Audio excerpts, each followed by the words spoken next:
Evet değerli Uzun Adamlar takipçileri, bu videomuza hoş geldiniz. Bu videomuzda yanımda görmüş olduğunuz gibi Egea Cross var. Bugün 1.4 motoruyla Türkiye'nin en çok tercih edilen aracı olan Fiat Egea'nın incelemesini yapacağız. Tekrardan hoş geldiniz diyorum. Keyifli izlemeler.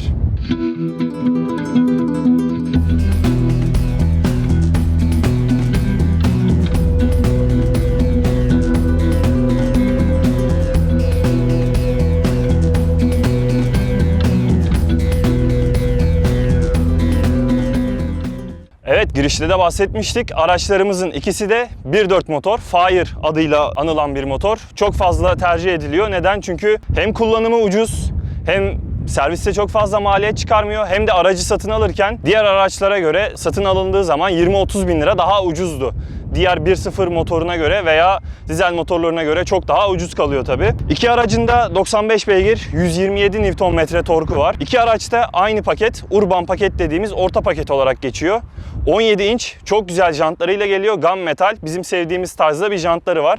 215, 55, 17 biraz daha konfor odaklı lastiklerimizle de bu aracın konforuna iyi diyebilirim. Egea Cross ailesi geldikten sonra ufak makyajlar geçirdi. Önde görmüş olduğunuz gibi biraz daha satin metalik Fiat logosu büyütülmüş durumda. Eski kırmızı fontlu yapılan yuvarlak Fiat logosundan ayrı olarak.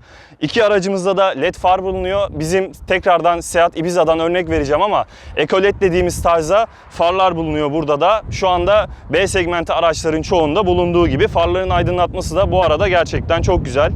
Burada piyano bilek detaylarımız bulunuyor araçta. Tabii ki de Cross olduğu için farklı renklerde, her paketin farklı renkte bulunduğu trimler oluyor burada. Araca biraz daha agresif, biraz da off-road görünümü kazanmış dodiklerimizle beraber. Araçlarda ufak tefek makyajlar oldu. İlk çıkan Egea ailesinden sonra bu makyajlar da biraz da aracı modernleşmeye yönelik, biraz daha teknolojisini arttıracak şekilde yapılan makyajlar. Evet, şimdi yanımda beyaz aracın sahibi Batuhan var. Batuhan'dan da biraz aracı dinleyelim. Onun da anlatmak istediği şeyler vardır tabii ki de araçla ilgili. Herkese merhaba arkadaşlar öncelikle. Bu araç urban paket, yani Egea'lardaki orta paket diye geçiyor. Urban pakette bunlar mesela dikiz aynalar boyalı, dolu pakette bunlar krom şeklinde geliyor. Kapı kolları krom kaplama, dolu pakette de krom kaplama, boş pakette normal siyah plastik olarak geliyor. Üst çıtalarımız dolu pakette krom kaplama olarak geliyor yine aynı şekilde. Bunda siyah, boş pakette de yine aynı şekilde siyah. Onun haricinde jantlarımız 17 jant bahsetmiştik zaten. Evet. Dolu pakette elmas kesim jant geliyor. Boş pakette de teneke usulü bir jant geliyor. Yani şöyle söyleyebiliriz. Launch pakete çıktığında, Launch Plus'a çıktığında araçta krom detaylar ekleniyor. Dışarıda çok fazla bir değişim yok. Aynı jantın elmas kesimi. Burada görmüş olduğunuz gibi uzun ve bayağı parlak bir sinyal lambaları bulunuyor. Bunlarla alakalı ne söylemek istersin Batuhan? Onun haricinde diyebileceğimiz, yani bu sınıfa göre LED far gerçekten çok başarılı bir şekilde yapılmış. Şurada gördüğünüz gibi gündüz farımız var ön tarafta. Arkalar LED, arka stoplarımız LED. Dolu pakette yine aynı şekilde farlar. Fakat boş paketinde şu gördüğünüz tik işaretli gündüz farı gelmiyor. Ya bir de boş paketinde gelen bu bizim analog diye dalga geçtiğimiz halojen tipli ampullerde sinyal bu kadar büyük değil. Bunda da sinyal çok büyük. Ve de gece gerçekten hani sinyal verdiğinizde birisinin ben bu sinyali görmedim diye bir şey söylemesi mümkün değil. Biraz yani görme bozukluğu olması lazım. Gündüz farları da o şekilde, gündüz bile gerçekten gözünüzü alıyor. Sanki aracın orada uzunları açıkmış gibi bir his uyandırıyor. Gerçekten bu gündüz farı ve aynı zamanda aynı yerde yanan sinyal konusunda Fiat başarılı bir iş çıkarmış. Ben buradayım diyor bu farlar. Evet, şimdi sahneye yaralı Ceylan'ımızı davet ediyorum. Onur Azampa. Evet efendim, merhabalar. Bu videoda farkındaysanız dış çekimde çok bulunmadım. 2 tane araba var. Normalde beraber anlatırdık ama Evet. ufak bir motosiklet kazası geçirdim. Bundan dolayı bu videoda hem konuğumuz bilgili olduğu için, aracını çok iyi tanıdığı için açıkçası size böyle bir selam vermek istedim. Yine aracın içinde belki bir anlatım yaparız ama bilginiz olsun. Ölmedik yani. Ben gidiyorum. Evet, aracın önünde bahsetmiştik. Aracımızın burada da LED stopları bulunuyor. Fakat öndekine nazaran burada geri vites ve sinyal lambalarımız halojen seçilmiş Fiat grubu tarafından.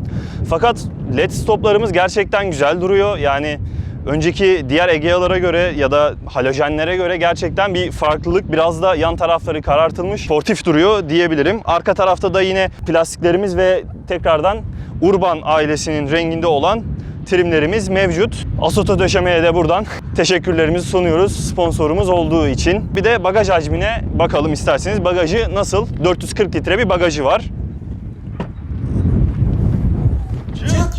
Çık. Tamam geliyorum ben. Evet arkadaşlar, bagajı bu şekilde ama çıkamıyorum. Aracımızın bagaj hacmi 440 litre. Fakat gerçekten burada kullanışlı bir bagaj olarak görüyoruz diğer araçlara nazaran. Biraz da aracın yüksek olmasıyla alakalı bir durum. Biraz station wagon vari bir duruşu var aracın. Hatchback cross'u çevrilmiş olsa da. Aracımızda herhangi bir stepne bulunmuyor. Bagajın büyük olmasına rağmen, aracın büyük olmasına rağmen herhangi bir tam boy veya küçük boy bir stepne kullanılmamış. Onun yerine lastik tamir kiti var. Tabii bu ne kadar bu lastikleri götürür bilemeyiz. O bizim için dezavantaj, beğenmediğimiz bir özellik. Bagaj kapağımızın üstünde de 2 adet tutma yeri bulunuyor. Kolaylıkla kapatabiliyorsunuz bu bagajı büyük olmasına rağmen. Arka taraftan da anlatacaklarım bu kadardı. Aracın dış detayları bitti. Şimdi aracın iç detaylarını Onur'a bırakıyorum. İç detaylarında Onur'la birlikte görüşürüz. Evet, aracın iç kısmındayız. Aracımız gayet teknolojik öğelerle bizi karşılıyor. Fakat Türkiye'ye ilk giren Egea'larla neredeyse aynı forma sahip bir göğüs görüyoruz burada. Egea üretilmeye başladığından bu yana süregelen tasarım bizi karşılıyor. Burada değişen öğeler ne oluyor? Görmüş olduğunuz iç multimedya sistemi artı olarak direksiyonumuzun tasarımı değişmiş oluyor. Oval tasarım tercih etmişler. Bu modellerde daha çok güncel olan tablet ekran modu gibi bir multimedya sistemimiz bulunuyor. Orta büyüklükte bir multimedya sistemi. Çözünürlüğü gayet iyi. Dokunmayısı da ortalama denebilecek düzeyde. Yani çok sezgisel değil ama fena da değil açıkçası. Ortalarda yer alıyor. Alt kısımda ise bir dijital klima sistemimiz bulunuyor. Fakat çift bölgeli bir klima sistemi yok bunda. Sadece dijital bir sistem. Fakat aracın soğutması ve ısıtması Fiat grubunda gayet güzel çalışıyor. Orta kısımda çok fazla tuşumuz bulunmuyor. Dörtlü tuşu, kilit tuşu ve City modu tuşu bulunuyor. Artı olarak direksiyon üzerinde ise Fiat'ta normalde hız sabitleyiciler eskiden sol tarafta direksiyon yükseklik ayarının altına ufak bir buton olarak konurdu. Aynı sinyal butonları gibi. Bunda ise direksiyonun üzerinde güncel formu yakalamış durumda. Gayet şık bir direksiyon haznemiz var. Artı olarak burada yine ok tuşlarımız, telefonu açma kapama ve sesli komut tuşlarımız yer alıyor. Direksiyonun hemen arka tarafında düz vites olmasına rağmen acaba bunlar F1 kulakçığı mı dedirten 2 tane kulakçık var. Sol taraftaki sesi kapatıp açıyor. Sağ taraftaki de müzikleri değiştirmeye yarayan 2 tane el altında tuş var. Buton grubumuz yani sinyal butonları ve silecek butonları ise bildiğiniz Fiat'ın tasarımı. Yine yükseklik ve derinlik ayarlı bir direksiyon simidimiz bulunuyor. Artı olarak yine aracın sol tarafında da ESP'yi kapatabiliyoruz. Lastiklerimizi set etmek için lastik basınç sıfırlama ayarımız, far yüksekliği ve ön arka sis aydınlatmamız için tuşlar bulunuyor. Orta kısımda 12 voltluk bir DC güç çıkışımız var. Yine bir adet USB çıkışımız var. Orta alanda gayet geniş, derin bir telefon vesaire cüzdan gibi şeyleri atabileceğiniz alan var. Burada 2 tane bardaklığımız, burada ise bir kol dayamamız bulunuyor. İleri geri hareket edebiliyor. Gayet rahat, güzel bir formda. Araçta bol bol göz var. Artı olarak buralarda herhangi bir ışıklı göz bulunmazken yine sağ tarafta da bulunmuyor. Kapı üstlerinde sağ tarafta arkada tutamaçlar. Arkada orta ışığımız yer alıyor. Koltukların baldır desteği, yanal destekleri gayet yeterli. Bu araç için açıkçası güzel detaylar. Evet, Onur iç detaylarında ön taraftan bahsetmişti. Şimdi de arkadayız. Arka yaşam alanındayız. Ön koltuk, ön yolcu koltuğu bana göre ayarlı. Bir dizimin değmeyeceği şekilde bayağı geniş bir ön taraf var. Burada da çok fazla rahatsız olmayacağım bir şekilde oturabiliyorum diyebilirim açıkçası. Bu beni şaşırttı. Egea'larda dışarılarda da görmüşsünüzdür. Çünkü Türkiye'nin her yerinde bolca satılan bir araç. Bombeli tasarımı var. Bombeli tasarımı olan bir tavan yapılmış. Böyle bir tasarım düşünülmüş. Çünkü burada fazladan oyuklar bize baş mesafesi verilmeye çalışılmış. Arka yaşam alanı bu şekilde. Ferah bir arka yaşam alanı var. Arka tarafta burada bir kol dayamamız bulunuyor. Fakat kol dayamanın arkasında herhangi bir USB veya hava çıkışı bulunmuyor. Burada kapı içlerimiz de öndeki kaliteyle aynı. Farklı bir değişiklik yok. Hoparlörümüz de mevcut arka tarafta. Arka taraftan başka söyleyebileceğim bir şey yok. Aracın içerisini bitirdik. Haydi sürüşe geçelim. Evet, şimdi iç sürüşe girdik. Rüzgarlı bir dış çekimi tekrardan geride bıraktık. Onur, şu an aracı kullanıyorsun. Fiat araçlarıyla en azından birkaç tanesini kullandın. Evet. Doblo'yu şu anda aktif olarak kullanıyorsun. Evet. Kullanmaya da devam edecek. Tekrar bir Fiat'ın içerisindeyiz. Nasıl bir hissiyat var şu anda ilk bakışta, ilk sürüşte? Ya açıkçası hepsi birbirinin aynısı gibi aslında arabaların. Çünkü gerek sinyal kolları gerek aracın içinde kullanılan öğeler zaten hep bildiğimiz şeyler. Sadece üstüne biraz güncelleme almış versiyonları. Bundan dolayı hiç yabancı bir araba kullanmıyorum. Sadece örneğin Doblo ticari bir araçsa bu Evet. onun bineği gibi bir sürüş hissi var. Sürüş hissi de o şekilde diyorsun. Ama sürüş hissi tabii ki biraz daha sessiz, biraz daha kararlı. Aynı zamanda araç 6000 kilometrede olduğu için tabii ki debriyajı biraz daha hoş, tatlı. Evet. Benim bacağım da, sol bacağım da sakat biliyorsun. Kalbi sakat olmaz. Ondan dolayı çok alışamasam da yani herhangi bir yabancılık çekmiyorum. Ama fark ettiğim altının yerini ararken mesela Doblo'da kadar rahat geçmiyor. O da muhtemelen şeyden, buradaki R Doblo'da sol tarafta kütükte yer alıyor. Birin Ondan yanındaydı. kaynaklı. Burada altının yanında. Aynen. Araç 6. viteste 80 km hızla ortalama 2000-2100 devir civarında seyrediyor. Yine menülerde dolaştığımızda hemen bakıyorum. Bu arada göstergeleri de renkli yapmışlar. Gayet güzel olmuş. Yağ ısımızı görebiliyoruz. Bunda menüler aynı Clio'daki gibi menülerin içinde gezmemiz için araç bilgisinde bu şekilde şarj ikazına kadar yer alıyor. Lastik basınçlarımız var. Ortalama tüketim bulamadım. Evet, anlık olarak 90 ya da 80 km hızla seyrederken aracımız 5.5-5.4 arasında yakıyor fakat şu an bir rampa çıkıyoruz. Karma tüketimi de şehir içinde 7 litre civarında diyebiliriz. Bunun dışında araç gayet sessiz bence şu anda. Kötü bir asfaltta olmamıza rağmen. Evet, yani Falken lastikler var üzerinde de. Biraz daha geniş tabanlı bir lastik olmasına rağmen gerçekten şu anda benim için açıkçası sessiz bir araç diyebilirim. Bence Biraz de yol gürültüsü var fakat bu bulunduğumuz dediğin gibi kötü yola veriyorum evet, bu durumu. aynı fikirdeyim. Aracın hakimiyeti çok kolay. Özellikle direksiyondaki etkiyi buradaki City modu bayağı etkiliyor. Direksiyon pamuk gibi, yani üfleseniz dönecek kıvama geliyor açıkçası. Bu benim çok hoşuma gitti. Bu arada buradan konuya geçtim olacak ama aracın çekişini de şu an burada deneyebilme şansımız var. Biraz Ve rampadayız. Biraz rampadayız. Araç 2000 devirde. Şu an gaza basıyorum. Yok. 5. vitesteyiz. Şu an gaza sonuna kadar basıyorum. Yine yok 2000 devirde. Yani şu an gerçekten öldü motor. Evet. Yani öldü tabirini kullanabiliriz. 4'e aldım. Çok yavaş hızlanıyor. Şu anda tam gazdasın galiba. Tamamen basıyorum. Ya birer birer artıyor. Yani 70 kilometre bir hızdayız bir de şu anda. Evet, Çok yani yüksek bir hızda 90 değil. hala çıkamadık. 3500 devirde biraz dolmaya başlıyor. Evet, yani 90'lara daha yeni gelebildik ki o da rampa bitti yani. Bundan kaynaklı motor olarak Çekişi özellikle zayıf. aileyle seyahat edecekseniz bu biraz sıkıntıya düşürebilir sizi. Süspansiyonları güzel ama sert biraz. Lastik kombinasyonuyla beraber özellikle tabanın geniş olması araca ciddi bir konfor kazandırmış. Fakat viraj tutuşu için açıkçası bu sertlik iyidir diye düşünüyorum. Yani şu an bir iyi asfalttayız. Dediğimiz ses de şu an biraz azaldı. Evet. Biraz yol daha sesi bayağı az ama hızımız da 80 civarı. Ya bu araç aslında şehir içinde gayet güzel kullanılabilecek. Özellikle İstanbul trafiğinde kullanmak için bence çok güzel bir araba.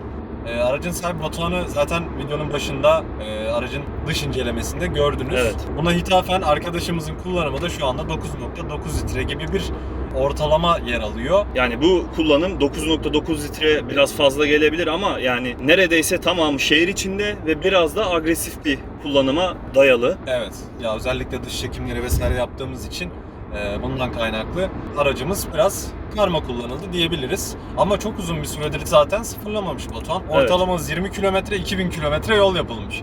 Full şehir içi 2000 kilometre Evet. gibi düşünebilirsiniz yani. Onun dışında ben şöyle biraz yerin üstüne çıkmak istiyorum motor sesi açısından vesaire. Tabii gördüğüm kadarıyla yokuş aşağı olmasına rağmen Bayağı geç hızlanıyor. bayağı zorlanıyoruz şu anda.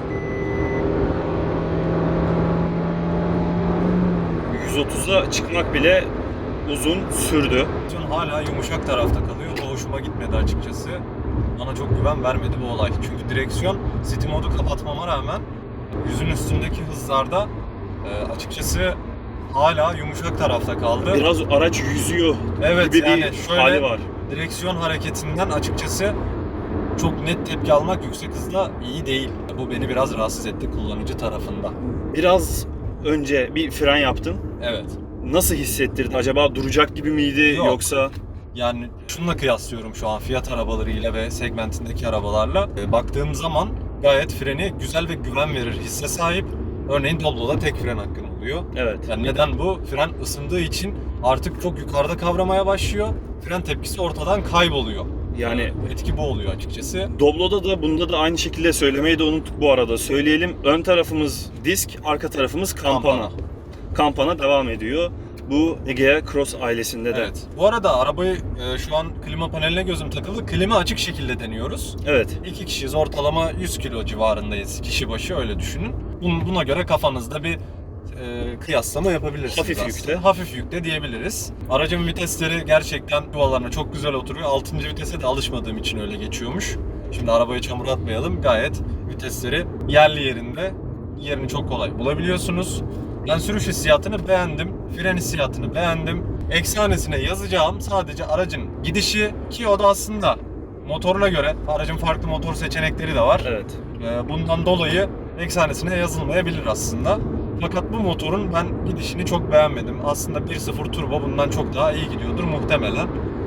Onun dışında yakıt tüketimi bence tatminkar. Beklediğim gibi. Büyük bir araç olması da Evet. bunu çok etkiliyor. Rüzgar direnci olsun, ağırlık olsun. Frenler artı hanesi, vites artı hanesi, motor eksi hanesi. Onun dışında direksiyon cidden eksi hanesi, çünkü hani yüksek hıza çıktığınız zaman aracın direksiyonu aracın yüzmesine sebep oluyor. Ama bu tabii konfor yüzünden yapılmış diye tahmin ediyorum. Yani yüksek hızı çok görmesi planlanmadığı için olabilir belki. Ya bir de bu motorun da Ya aracı genel hatlarıyla beğendik. Eksisini artısını sizlerle konuştuk. evet. Aracımız gayet güzel. Fiyatlarında alınabilecek en güzel araçlardan bir tanesi. Çünkü şu an segmentindeki araçlarla arasında neredeyse 50 bin lira, 40 bin lira civarında Paket bir farkları, paket fiyat farkları. Yani bunun full paketi B sınıfı herhangi bir araç. Boş araçta aynı fiyatta şu anda. O açıdan hala tercih edilebilir. Ki B sınıfların en ferahı diyebiliriz, en büyüğü. Kesinlikle B sınıfı gibi bir araba değil. Yani Golf gibi aslında baktığın zaman Evet. hacim olarak. Ben aracı beğendim. Ben de beğendim. Evet, bu aracın içinden bence anlatılacak zaten daha fazla şey kalmadı. Bilindik bir araçtı. bilindik Tekrardan bir araç. biz de kendi imzamızı atmak istedik bu araçla birlikte. Kanalımızda imkan vardı, ikisini birden denk Evet. getirebildik. Bu arada Volkan'a ve Batuhan'a gerçekten teşekkürler tekrardan. Aracımız bu şekildeydi. Umarım videoyu beğenmişsinizdir. Bu arada videoya etkileşim çok fazla oluyor. Fakat kanala Evet. abone olma konusunda sıkıntılar var. Kanala buraya kadar izlediyseniz eğer abone olursanız da yine Çok teşekkür ederiz. teşekkür ederiz. Çok büyük katkınız olmuş olur. Kendinize iyi bakın. Hoşça kalın. Hoşça kalın.